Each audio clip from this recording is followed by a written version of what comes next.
চলুন আজকে আমরা একটা নষ্ট স্প্যানারকে রেঞ্জকে কাজে লাগিয়ে আমরা বিভিন্ন সাইজের নাট বোল্ট টাইট দিতে পারবো, এরকম একটি টুলস তৈরি করবো আজকে আমরা। সো শুরু করা যাক।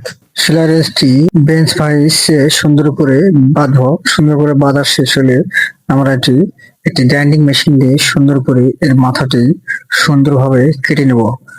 আর কাজ করার সময় আমরা খেয়াল রাখবো যাতে আমাদের কোনো ক্ষতি না হয়। কাজ করতে গেলে মেনটেন্যান্সে আমাদের সেফটি দিতে হবে। Safety first, work last. আমাদের সেলাই রেঞ্জটি কাটার কাজ শেষ। সেলাই রেঞ্জটি সুন্দর করে কাটার পর এখন আমরা একটা 30 mm এর বল দেবো। যে বলটি আমরা 30 mm বল একটি স্ক্রু দিয়ে সুন্দর করে স্প্যানারটির ওয়েল্ডিং করব। এর জন্য আমরা 30 mm একটি বল নেব।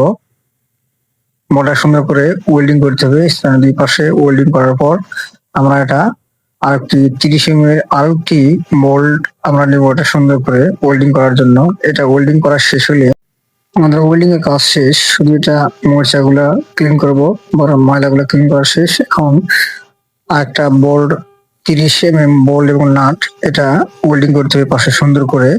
এখন এটা সুন্দর করে ওয়েল্ডিং করার পর আবার আমরা ভালো করে এটা চারপাশ দিয়ে আমরা ওয়েল্ডিং করব।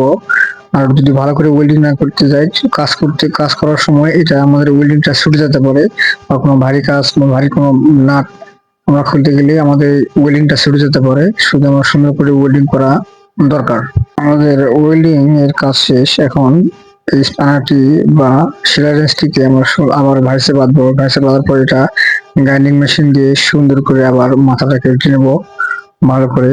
আর আমরা আগে বলেছি যে কাজ করতে গেলে আমাদের মেনটেন্যান্সে কাজ করতে গেলে আমাদের সেফটি নিয়ে কাজ করতে হয়, যেহেতু আমাদের কোনো ক্ষতি না হয়। কারণ সময়ের চেয়ে জীবনের মূল্য অনেক বেশি। আমরা সেফটি নিয়ে কাজ করবো। আমরা এটা সুন্দর করে স্প্যানারটি সেলাই রেঞ্জটি আবার বাইসে পিছনে বাঁধায় করবো। পিছনে সেলাই রেঞ্জটির পিছনের অংশটি আবার গ্রাইন্ডিং মেশিন দিয়ে সুন্দর করে কেটে নেব। আমাদের সেলাই রেঞ্জের পিছনের গোল অংশটি গ্রাইন্ডিং মেশিন দ্বারা সুন্দর করে কেটে নেবো। আমরা কেটে নেওয়ার পর এই স্প্যানারটিকে আমরা আমাদের দৈনন্দিন কাজে ব্যবহার করার জন্য আমরা এটাকে প্রস্তুত করতেছি।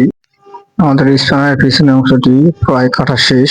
আমাদের আমাদের স্প্যানারের পিছনের অংশটি কাটা শেষ। এবার আমরা নেক্সট প্ল্যানে চলে যাবো। এবার আমরা চেন নিব। এই চেনকে আমাদের সেলাই রেঞ্জ বা স্প্যানার বলেন বা যেটা টুলসে বলেন, এটাকে সুন্দর করে আমরা ওয়েল্ডিং করব। আমাদের ওয়েল্ডিং করার পর আমাদের ওয়েল্ডিং এর যে ময়লাটা আমরা সুন্দর করে ক্লিন করব। আমাদের ক্লিন করার পর আমরা সুন্দর করে এটা আমরা ভালোভাবে চেক দিয়ে নিব। আমাদের এটা যেটা তৈরি করলাম আদৌ কি এটা কাজ করবে কিনা, বা কত সুন্দর ভাবে কাজ করতে পারে, বা ভালো হয়েছে কিনা, এটা আমরা সুন্দর করে রিচেক দিয়ে নিব।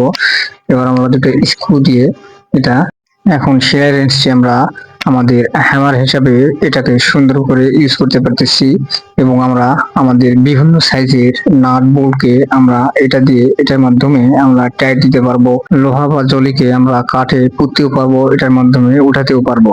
কত সুন্দর হয়েছে তা আপনারা কমেন্ট করে যাবেন ভিডিওটি। এখন আমরা কত সুন্দর হবে এই জলি বা লোহাগুলি তুলতে পারতেছি।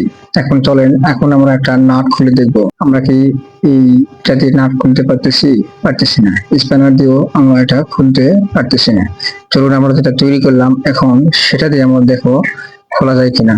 দেখা যাক আমাদের এটা কিরকম কাজ করে। দেখছেন কত সুন্দর ভাবে কাজ করতেছে এটা। আমরা যে টুলসটা তৈরি করলাম এই টুলসের মাধ্যমে আমরা নাট টাইট দিতেও পারতেছি এবং নাট সহজে আমরা খুলতেও পারতেছি। এই টুলস মাধ্যমে আমরা যে কোনো সাইজের নাট টাইট দিতে পারবো এবং খুলতেও পারবো। চলুন আমরা আরেকটি নাট খুলে দেখি আমাদের এই নতুন টুলসটির সাহায্যে। আমরা চাইলে আমাদের এই টুলসটি ব্যবহার করে যে কোনো সাইজের টুলস সহজেই খুলে ফেলতে পারবো এবং টাইট দিতে পারবো। যদি ভিডিওর মাধ্যমে সবাই কিছু শিখতে পারেন তাহলে সবাই লাইক, কমেন্ট ও শেয়ার ও সাবস্ক্রাইব করবেন। ধন্যবাদ।